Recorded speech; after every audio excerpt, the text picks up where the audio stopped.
You are about to learn one of the biggest secrets in the history of the world. It's a secret that has huge effects for everyone who lives on this planet. Most people can feel deep down that something isn't quite right with the world economy, but few know what it is. Gone are the days where a family can survive on just one paycheck. Every day it seems things are more and more out of control, yet only 1 in a million understand why. You are about to discover the system that is ultimately responsible for most of the inequality in our world today. The powers that be do not want you to know about this, as this system is what has kept them at the top of the financial food chain for the last 100 years. Learning this will change your life because it'll change the choices that you make. If enough people learn it, it'll change the world because it'll change the system. For this is the biggest hidden secret of money. Never in human history have so many been plundered by so few, and it's all accomplished through this, the biggest scam in the history of mankind.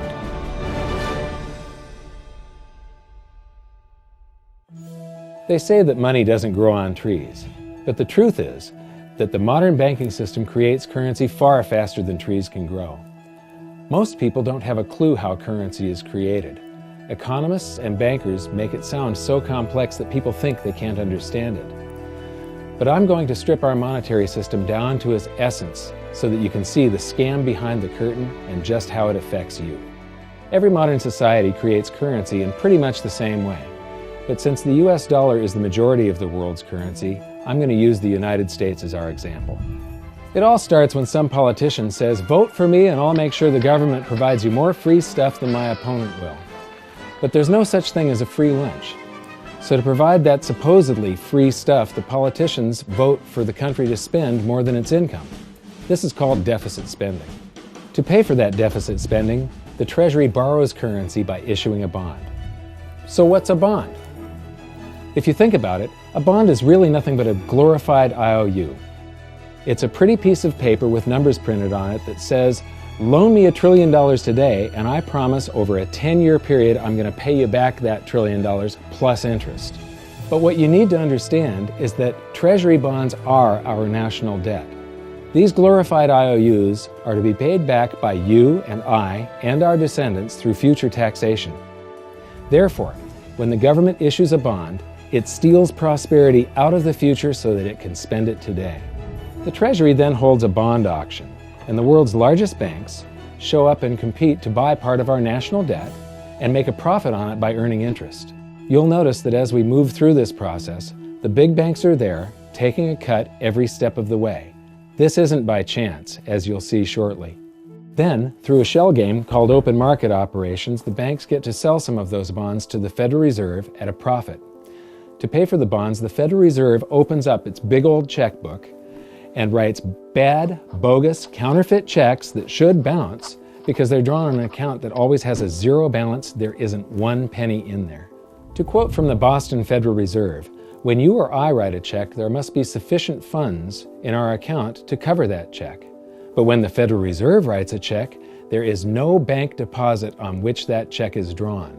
When the Federal Reserve writes a check, it is creating money." The Fed then hands those checks to the banks, and at this point, currency springs into existence. The banks then take that currency and buy more bonds at the next Treasury auction. But what is a check? A check is also an IOU. When you write a check, you're making a note that says, "Here's my IOU for cash. All you have to do is go to the bank and pick it up." Now, it's very, very important that you understand this process because we're going to come back later and show you the devastating effect this has on you. The Treasury issues IOUs, bonds. The banks then buy those IOUs with currency. The Federal Reserve then writes IOUs, checks, and hands them to the banks in exchange for the Treasury's IOUs, the bonds. And currency is created. So what's really happening is the Federal Reserve and the Treasury are just swapping IOUs, using the banks as middlemen, and abracadabra, presto, currency magically springs into existence. This process repeats and repeats over and over again, enriching the banks and indebting the public by raising the national debt. The end result is that there's a buildup of bonds at the Federal Reserve and currency at the Treasury. This process is also where all paper currency comes from. The Federal Reserve and the government mistakenly call it base money because they didn't watch episode 1 of this series and they don't know the difference between money and currency. But I will correctly refer to it as base currency because it is not money. It is currency, and as we've learned, there is a big difference. Money has to be a store of value and maintain its purchasing power over long periods of time. We learned in episode 1 that earlier in our history, our paper currency was just a claim check. It was a representation for real money of intrinsic value, the gold and silver that was held on deposit at the Treasury. You could walk into any bank and slap your currency, like say a $20 bill, on the counter and redeem it for real money, a $20 gold piece. But now, this base currency that's piling up back here is really nothing but a receipt or a claim check on an IOU, that bond. So it's really nothing but a supply of numbers. The Treasury then deposits the newly created currency into the various branches of the government, and the politicians say, "Hey, thanks for that." And the government does some deficit spending on public works, social programs, and war. The government employees, contractors, and soldiers then deposit their pay in the banks. Now, this may come as a shock to you, but when you deposit your currency with the bank, you're not actually depositing it into an account to be safely held in trust for you. Instead, you're actually loaning the bank your currency, and within certain legal limits, they can do with it pretty much anything they please. This includes gambling in the stock market and loaning it out, at a profit, of course. Now this is where the machine of currency creation really gets cranking, because this is where something called fractional reserve lending comes into play. Fractional reserve lending is exactly what it says. The banks are allowed to reserve only a fraction of your deposit and loan the rest out. Although reserve ratios may vary, I'm going to use a 10% reserve ratio as our example. If you deposit $100 in your account, the bank can legally take $90 of it and loan it out without telling you. The bank must hold $10 of your deposit in reserve just in case you want some of it. These reserves are called vault cash. But why does your bank account still say you have $100 if the bank has stolen $90 of it? Because the bank left IOUs it created, called bank credit, in its place. Now I know this sounds crazy, but here it is in black and white from the Fed. Commercial banks create checkbook money when they grant a loan simply by adding new deposit dollars in accounts on their books in exchange for a borrower's IOU. These are nothing but numbers that the banks type into their computers. And even though these bank credit IOU numbers are very different from base currency numbers, because they only exist in computers, they are still currency. So now there is $190 in existence. Now the reason people take out loans from the banks is to buy something. They're going to buy a house or a car or something like that. So the borrower takes the $90 that the bank loaned to him from your account and he pays the seller of the item. But then the seller deposits that currency into his account and his bank loans out 90% of that and leaves bank credit numbers in its place. So now there's $271 in existence. This process repeats and repeats until under a 10% reserve ratio, an initial deposit of just $100 can create up to $1,000 of bank credit, all backed by $100 of vault cash, just 10%. But as I said, reserve ratios vary wildly. On some deposits, it's 10%, on others, it's 3%, and on some forms of deposits, reserve requirements are 0. The result is that the expansion of the currency supply by the banks is far greater than even this example would lead you to believe. So once again, when currency is deposited in the banks get to lend it out, and then it gets redeposited and relent, redeposited and relent, redeposited and relent over and over again, creating bank credit all the way. This is where the vast majority of our currency supply comes from. In fact, 92 to 96% of all currency in existence is created not by the government, but here in the banking system. Now, massive amounts of currency spewing into society may at first sound like a fun idea. That is, until you remember one of the most important hidden secrets of money from episode 1, that the prices of everyday goods and services act as a sponge on an expanding currency supply. The more currency we have, the more prices rise. This is where inflation comes from. The true definition of inflation is an expansion of the currency supply. Rising prices are merely the symptom. So our entire currency supply is nothing but a couple of bucks whipped up in this hocus-pocus scam where the Treasury and the Federal Reserve swap glorified IOUs, and a bunch of numbers that the banks just type into their computers. That's it. That's our entire currency supply. It's nothing but a supply of numbers. Some of them printed, most of them typed, and there is nothing else. But if you thought that was crazy, get ready to enter the twilight zone of modern economics. We work for some of that currency supply. True wealth is your time, but we trade away moments of our lives, hour by hour, day by day, and year by year, for numbers that somebody printed on pieces of paper or just typed into a computer. Now those numbers represent our blood, sweat, tears, labor, ideas, and talent. We are what gives the currency its value. But here comes the really cruel joke. We work hard so that we can save some of that currency, so that we can pay the tax collector. In the United States, it's known as the IRS. They then turn it over to the Treasury so that the Treasury can pay the principal plus interest on that bond that the Federal Reserve bought with a check drawn on an account that has nothing in it. Now let's do a recap on this section, because this is where the system begins to rob you and I on a massive scale. Much of our taxes are not used for schools, roads, and public services, but to pay interest on bonds that the Federal Reserve bought with a check drawn on an account that has nothing in it. The Federal Reserve is committing fraud. But here's one of the biggest secrets of them all. Before the establishment of the Federal Reserve, there was no need for personal income tax. The Federal Reserve was created in 1913, and that very same year, the Constitution was amended to allow income tax. Do you really think this was just a coincidence? Ask yourself how much income tax you've paid over your lifetime. Much of it has been silently siphoned away into the hands of those who own the system. Yes, this system has owners. Who they are is an even bigger secret that we'll get to shortly. But first, we need to understand the mumbo-jumbo of the so-called debt ceiling. It's all based on a huge paradox. There was interest due on that bond, and there was interest due on every one of those loans that the banks made. That means that there is interest due on every dollar in existence. Let me ask you something.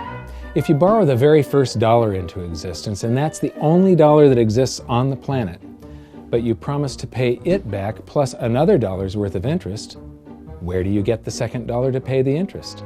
The answer is that you have to borrow that one into existence and promise to pay it back with interest as well. So now there are $2 in existence, but you owe $4, and so on and so on. The result is there's never enough currency to pay the debt. There is always more debt in the system than there is currency in existence to pay the debt. Therefore, the whole system is impossible. It is finite. It will come to an end one day. What would happen if the government stopped borrowing to do deficit spending? Are the payments on those treasury bonds going to stop? What would happen if the public stopped borrowing and going deeper into debt? Are your house and car payments going to stop? No. There is a payment due every month on the principal plus the interest on every dollar in existence, and those payments do not stop. If we stop borrowing, then no new currency is created to replace the currency that we used to make those payments. Whether you're making a payment on a loan or paying tax to make a payment on a bond, the portion of the payment that goes to pay off the principal extinguishes that portion of the debt. But the debt also extinguishes the currency. Currency and debt are like matter and antimatter. When they meet, they annihilate each other. If we just pay off the principal only on all the loans and bonds that exist, the entire currency supply just vanishes. So if we don't go deeper into debt every year, look what happens. The whole thing goes into a deflationary collapse under the weight of those payments. Politicians and pundits alike talk about balancing the budget, paying down the debt, and living within our means. They don't understand that that is deflationary. It is impossible to do under our current monetary system without collapsing the whole economy. This is why any talk of a debt ceiling is not only ridiculous, it's delusional. The system is designed to require ever-increasing levels of debt just to continue. And that's why politicians will always kick the can down the road and raise this so-called debt ceiling over and over again until the whole system finally collapses under its own weight. In other words, they don't want it to collapse on their watch. The Founding Fathers of the United States knew the dangers of central banking and fought to free themselves from this very thing. The Revolutionary War started out as a tax revolt, but now we must pay tax just to have a monetary system. Having just suffered through the hyperinflation of the continental dollar, which was printed into oblivion to finance the Revolutionary War, they understood the dangers of fiat currency and debt-based monetary systems. So to protect future generations from institutional theft and out-of-control government, they wrote into the Constitution that only gold and silver can be money for the simple fact that you can't print them. Our current system is not only unconstitutional, but it robs us of the liberty and prosperity our forefathers fought and died for. We are all feeling the effects of ignoring the Constitution right now. By forcing more currency into circulation, our purchasing power is diluted. Inflation is a slow and insidious stealth tax that is simply the result of this debt-based monetary system. This system empowers and benefits those who create the currency and receive it first, as they get to spend it into circulation before it has an effect on the economy. They're stealing purchasing power from you and transferring it to the banks and the government every hour of every day because of this false monetary system. And it's not like the people at the top don't know this. To quote the Federal Reserve, the decrease in purchasing power incurred by the holders of money due to inflation imparts gains to the issuers of money. This is a fraud. It is a pyramid scheme, it is a Ponzi scheme, it's a scam, and it's a lie. Our entire monetary system is nothing but a form of legalized theft. But here's the biggest con job of them all. The Federal Reserve is not federal, it has stockholders. There is no federal agency that has stockholders. What's a stockholder? A share of stock represents a percentage of ownership in a corporation. So the stockholders are the owners of that corporation. Therefore, the Federal Reserve is a private corporation with owners. And you can see it for yourself if you go to the Federal Reserve's website, and it will say, the stockholders receive an annual dividend of 6%. Now we know that the stock in the Federal Reserve was originally issued to the largest banks in the United States. But because of mergers and acquisitions through the years, you can't actually trace who owns the stock in the Federal Reserve. That's a very closely guarded secret. My guess would be that the owners are those primary dealers, the banks that get to make a profit by selling part of our national debt, those bonds, to the Federal Reserve, who buys them with a check from nothing. Then we pay tax to pay the principal and the interest on those bonds so that the Federal Reserve can pay the banks a 6% dividend. Don't be alarmed if you don't quite comprehend the deception of this system at first glance. Very few people do. It is purposely complex. The economist John Maynard Keynes once wrote, "By this means, government may secretly and unobserved confiscate the wealth of the people, and not one man in a million will detect the theft." I believe that presented correctly, anyone can understand this system, regardless of how complex it is. So let's do a recap and break it down even more. The way the system works is that, step 1, the government creates glorified IOUs. These bonds increase our national debt and put the public on the hook to pay it back. Step 2, IOUs are swapped to create currency. The Treasury sells the bonds to the banks. The banks then turn around and sell our national debt at a profit to the Federal Reserve, which they probably own. The Federal Reserve then opens its checkbook that doesn't have a penny in it and buys those IOUs with IOUs that it writes, checks, on a checking account that has a zero balance. Then they give those checks to the banks and currency just springs into existence, and then the whole process repeats.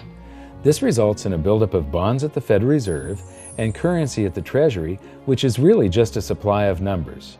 The Treasury then deposits the numbers in the various branches of the government, and we get to step 3. The government spends the numbers on promises, public works, social programs, and war. Then the government employees, contractors, and soldiers deposit their pay into the banks, and we get to step 4, where the banks multiply the numbers by magically inventing more IOUs through fractional reserve lending, where they steal a portion of everyone's deposit and lend it out. That currency gets redeposited, and then a portion is stolen again, and the process repeats over and over, magnifying the currency supply exponentially. Then we work for some of those numbers, which brings us to step 5, where our numbers are taxed. We pay tax to the IRS, who then turns our numbers over to the Treasury, so the Treasury can pay the principal plus the interest on bonds that were purchased by the Federal Reserve with a check from nothing. Then we get to step 6, the debt ceiling delusion. The system is designed to require ever-increasing levels of debt and will eventually collapse under its own weight because politicians always kick the can down the road. They don't want it to collapse on their watch. And finally, step 7, the secret owners take their cut. The world's largest banks own the Federal Reserve. Those banks make a profit selling our national debt to the Fed. They make a profit when the Fed pays them interest on the reserves held at the Fed, and the Fed pays them a 6% dividend on their ownership of the Fed. This system is fundamentally evil. It funnels wealth from the working population to the government and the banking sector. It is the cause of the artificial booms and busts of modern economies, and it causes great disparity of wealth between the rich and the working class. And it is only possible because we no longer use real money, we use currency. But worst of all, it is a form of enslavement. Bond is the root word of bondage. Whenever a government issues a bond, it is a promise to make us pay tax in the future. Nobody asked you if you wanted to pay tax today for the prosperity we all enjoyed in the last century. Nobody is asking our children if they want to work hard in the future to pay for the prosperity we're enjoying now. George Washington once wrote to James Madison, "No generation has the right to contract debts greater than can be paid off during the course of its own existence." By stealing prosperity from tomorrow so we can spend it today, we enslave ourselves and future generations. Now this all sounds pretty bad, but there is great hope, for you are the greatest threat to this false monetary system. This system relies on the public being ignorant of its workings. Please share this knowledge with everyone you know, because an informed public that fully understands the system can build a better future for generations to come. And now I leave you with this quote, widely attributed to a former director of the Bank of England. The modern banking system manufactures money out of nothing. The process is perhaps the most astounding piece of sleight of hand that was ever invented. Banking was conceived in inequity and born in sin. Bankers own the earth. Take it away from them, but leave them the power to create money and control credit, and with the flick of a pen, they will create enough money to buy it back again. But if you want to continue as the slaves of bankers and pay the cost of your own slavery, let them continue to create money and to control credit. This is the Federal Reserve in Washington, D.C. It's located on Constitution Street, and that is just as much of a joke as the New York Fed being located on Liberty Street. Both of them are unconstitutional, both of them limit our liberty, and they transfer wealth away from us every second of every day to the Federal Reserve, to the government, and to the banking sector. You are now among the 1 in a million who can detect the theft of your prosperity. So the big question is, what can you do about it? 1. Watch this video until you can describe and teach it to others. Those who understand this system can make preparations for its unavoidable collapse and protect themselves. History shows that those who don't will probably be wiped out. 2. Share this video with everyone, especially those you care about. All it takes is a mouse click or two to get this message in front of millions. Post this video on Facebook, tweet it, email it to loved ones. Please share it wherever you can. 3. Join the conversation. The current world monetary system is based on a 300-year-old design meant to enrich a few at the expense of the many. There must be a better way.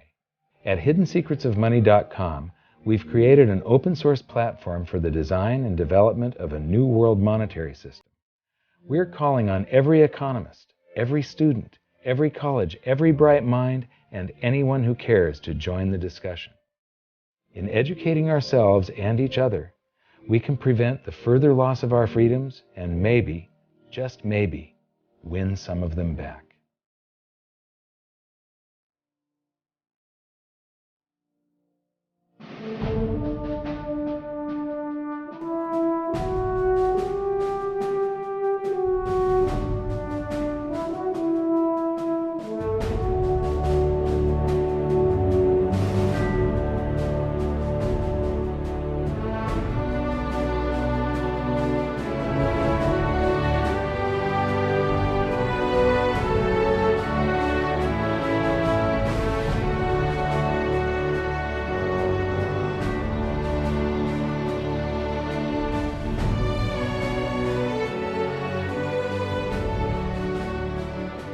I think your episode 4 is very beneficial, very helpful. It's going to introduce these ideas to a lot of people, and like I've just been talking about, we have to change people's mind, and the more they understand it, the better. And I think we're at this point now where more people in the last several years, 4 or 5 years, have thought about the Fed than they ever have in the previous 95 years. So I think an explanation and diagrams to show it is very helpful, because quite frankly, they're not going to get it in their grade school. They're not going to get it in their high schools. They're not going to get it in college unless they're in a very rare circumstance to understand how this works. You know, for years before I got involved in really studying gold and some of the things I write and talk about today, I was a monetary economist for decades. You know, in your video, you talk about the primary dealers. I was chief counsel and chief credit officer, one of the largest primary dealers for 10 years. So I had an inside seat on the Treasury market and have the privilege of working with several former vice chairmen of the Board of Governors, Manley Johnson and David Mullins, going back to the 80s and the 90s. So I'm very immersed in what you were talking about, and I thought it was extremely accurate, extremely clear. I didn't think you were stretching on any points. It was really like something out of a PhD course, except that it was very easy to understand. I think it's accessible. I think we're seeing a little bit of a revolution in communications in the following sense. You know, as you point out, the Fed was created in 1913. Well, in 1913, there was no web, there was no YouTube, no Twitter. There was really no one to kind of stand up and oppose the Fed or call them out, if you will, or really get into a discussion that everyday Americans could follow. That's not true now with social media and everything else. You can reach out to millions and tens of millions of people and tell them what's going on. I think you've done that. You've done it successfully. I applaud it. I think this is a great video. I look forward to seeing it again. I know millions of people will enjoy it.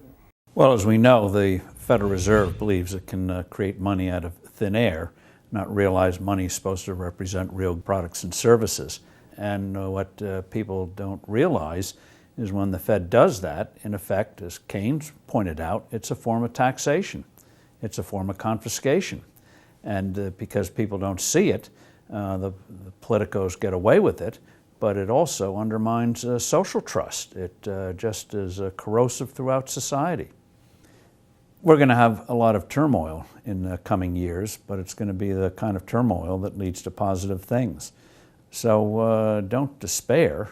Get out there and fight, because the tide is going to turn. This is going to be the status last stand. Thank you. This episode of Mike Maloney's Hidden Secrets of Money was brought to you by GoldSilver.com and the new Silver Pegasus Round. To learn how to protect your family and turn the coming economic storms into opportunity, visit GoldSilver.com.